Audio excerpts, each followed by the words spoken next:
আচ্ছা, আপনারা সকলেই জানেন যে আগামীকালকে আমাদের বিকাশ ভবন ঘেরাও অভিযানের ডাক দেওয়া হয়েছে। সেই অভিযানটা কেন, কি কারণে, তার দাবিগুলো কি? আমাদের তো নির্দিষ্ট কিছু দাবি থাকবে। আমরা সকলেই দেখেছি একটা তোড়জোড় চলছে, বা সংবাদ মাধ্যমে প্রকাশিত খবর অনুযায়ী যে নোটিফিকেশান যে কোনো মুহূর্তে দেওয়া হবে। এখন কোর্টের অর্ডার অনুযায়ী নোটিফিকেশান দিতে নাকি তারা বাধ্য, তো সেটা তারা বলছেন। কিন্তু আমাদের দাবি একটাই, যে আমরা 7 বছর ধরে চাকরি করে যোগ্য হয়েও কোনো অভিযোগ এখনও অবধি আমাদের বিরুদ্ধে কেউ প্রমাণিত করতেও পারেনি, অভিযোগ আনতেও পারেনি। সুপ্রিম কোর্টও আমাদেরকে কোনো জায়গায় অর্ডারে বলতে পারেনি যে আমরা অযোগ্য, বা আমাদের বিরুদ্ধে কিছু অভিযোগও পর্যন্ত পাওয়া গেছে। তারপরে দাঁড়িয়ে আমরা কেন পরীক্ষাটা দেব? আমরা কেন এই একই চাকরিতে থাকার জন্য পরীক্ষা দেব? এইটাই হচ্ছে আমাদের কথা। তাহলে আজকে আমাদের তো সরকার পক্ষ বা শিক্ষা দপ্তর, যারা নাকি নোটিফিকেশান দেওয়ার জন্য প্রস্তুত বা গেজেট প্রকাশের জন্য প্রস্তুত, তাদেরকে তো একটা বার্তা দিতে হবে, তাদের সাথে তো কথা বলার দরকার, বা তাদেরকে বাইরে এসে আমাদেরকে বার্তা দিতে হবে যে তারা কি চাইছেন, কি ভাবছেন, এবং রিভিউতে কি কি পয়েন্টস নিয়ে যাচ্ছেন, বা কতটা তারা আশাবাদী, তারা রিভিউ বা কিউরেটিভের জন্য কি পদক্ষেপ নিতে চলেছেন। সেগুলো যদি আমাদেরকে না জানান, তাহলে আমরা কিভাবে আশায় বুক বাঁধব? আমরা আগামীকাল বিকাশ ভবনের কর্ম অচল করে দেওয়ার এবং ঘেরাও কর্মসূচির একটা ডাক দিয়েছি। আমরা চাই যে বিকাশ ভবনে তো এমনি ঘুঘুর বাসা, আমরা জানি যে একটা কাজ করতে যে কাজ 1 ঘন্টায় হয় সেটা 1 মাস সময় লাগে। তাহলে যদি 10টা দিন বা 1টা মাস যদি কাজ বন্ধও থাকে, তাতে কিছু আসে যায় না। সেক্ষেত্রে যারা এত বছর ধরে চাকরি করেও যারা প্রমাণিত যোগ্য বলা যায়, তাদের ক্ষেত্রে কেন এই অবিচারটা করা হলো, এই অন্যায়কে প্রশ্রয় দেওয়া হলো?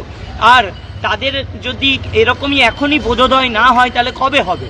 এখনই উচিত এই শিক্ষা দপ্তর, রাজ্য সরকার বা যারা কমিশন, তাদের এক জায়গায় বসে দিনের পর দিন শুধুমাত্র এই যোগ্যদের কিভাবে বাঁচাবেন, তাদের প্যানেলটা কিভাবে বাঁচাবেন, সেই জিনিসটা নিয়েই আলোচনা করা উচিত, এবং সেটাকেই পদক্ষেপ নিয়ে একটা বাস্তবের রূপ দেওয়া উচিত।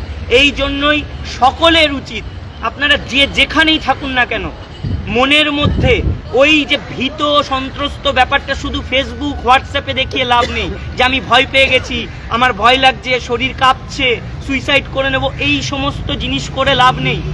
যদি এতটাই ভয় থাকে, যদি মনে হয় জীবন জীবিকা বিপন্ন হয়ে গেছে, যদি মনে হয় বাঁচার কোনো আশা দেখতে পাচ্ছেন না, তাহলে সেই ভয়টা নিয়েই এখানে আসুন, ফিল্ডে নামুন, বিকাশ ভবনের এই ঘেরাও কর্মসূচিতে সক্রিয় ভূমিকা গ্রহণ করুন।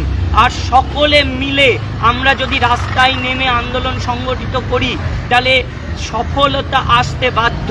কিন্তু কোথাও গিয়ে যেন নিজেদের মধ্যেই একে অপরে আপনারা লেলিয়ে দিচ্ছেন একে অপরকে, সেই জায়গাটা থেকে বিরত থাকুন। সকলে আসুন, সপরিবারে আসুন, বন্ধু বান্ধবদের নিয়ে আসুন, পারলে আত্মীয় স্বজনদের নিয়ে আসুন, অন্য শিক্ষক শিক্ষিকাদের নিয়ে আসুন, সকলকে নিয়ে এই বিকাশ ভবনের উদ্দেশ্যে রওনা দিন। আগামীকাল সকলে মিলে আমরা এই আন্দোলনটাকে সফল করে তুলব।